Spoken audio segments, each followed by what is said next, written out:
ஒன்று முடிந்தது என்று நிம்மதி பெருமூச்சு விடுவதற்குள் மற்றொன்று வருகிறது என்றாலும், அம்மா, நீ இருக்கும் நம்பிக்கையில்தான் நான் நாட்களை கடக்கிறேன் என்று நீ என்னிடம் கூறுகிறாய். உண்மைதான். நான் உன்னோடு இருப்பதால்தான் உன்னால் அதை கடக்க முடிகிறது. இழந்த உன் சக்தியை பெற இன்று தீபம் ஏற்றி அதன் முன் அமர்ந்து என்னை தியானித்து வா. உனக்குள் என் சக்தி படர்வதை அமைதியாக அமர்ந்து கவனி. அந்த சக்தியை உனக்குள் சேகரித்து வைத்துக் கொள்வது எதிர்மறை தாக்கத்திலிருந்து உன்னை எப்போதும் காக்கும்.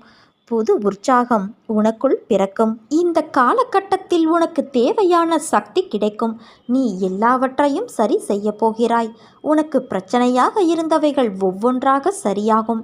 என் நாமத்தை தொடர்ந்து உச்சரித்து கொண்டு இரு. நீ வேண்டியபடி உனக்காக சில பிரச்சனைகளை நான் சரி செய்து வைத்துள்ளேன். நேர்மறை எண்ணங்களோடு முயன்று நீ அனைத்தையும் சரி செய்து